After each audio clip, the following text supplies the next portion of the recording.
صاحب هذا المطعم يبيع البيتزا والشاورما بخسارة. تعالوا نشوف ليش. تخيل الشاورما ب3 ريال واي بيتزا كبير ب15 ريال. اخ محمد هذا العرض صراحه طلع علينا بخساره، لكن الهدف من هذا العرض اللي هو الناس تجرب الطعم عندنا والاكل، وبالذات هم متابعينا. زيدك من الشعر بيت يا اخي محمد، اول 100 زبون حيجي حياخذ هذا المك مجانا، بس بشرط تكون متابع صفحتي وتوريهم. يلا على المطبخ اخ محمد. يلا. اول شيء حنبدا فيه يا اخي محمد هو الشاورما. يعني الشاورما عندكم بتنزل فريش؟ طبعا يا محمد بشكل يومي طازه. دحين بنحط الثوم، دحين نعطيها شويه مخلل، دحين نضيف عليها البطاطا، دحين بنحط الشاورما. كم بتحط جرام في السندويشة الواحد؟ 50 جرام للساندويش الواحد، ودحين نعطيها دبس الرمان.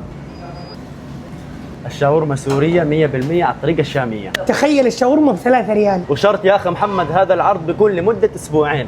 يعني لحق يا ما تلحق يا أما راحت عليك. وهذا حجمها ما شاء الله تبارك الله.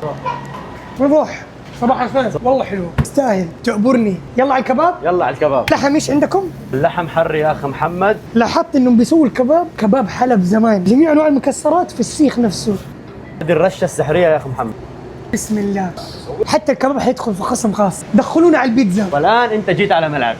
نبدأ في الصوص. كل اللي بشوفه هذا النكهة الشامية. صح. جبنة الموزاريلا، أحيانا نحط الطماطم، هذا الفلفل الرومي، نحط الزيتون، جبنة الشيدر. واي بيتزا كبير ب15 ريال، واي طبق يخرج من عندهم هنا عليه خصم 20% لمدة اسبوعين، صح ولا لا؟ صحيح يا محمد. شاورما لقمة كبة المقلية عندهم.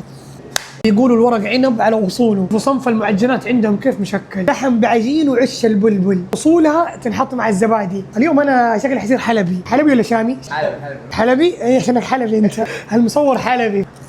والله الميكس رهيب. عليك بالعافيه. وش تنتظروا؟ يستاهل التجربه فعليا. الاكل اكل بيت، لبن عيران او ليمون برتقال او رمان. الله، مجرد تكتب عندك بيتزا دوفاني على طول حتوصل لهم. موجودين في حي الفيصلية خلف العزيز مول، بوابة رقم 1.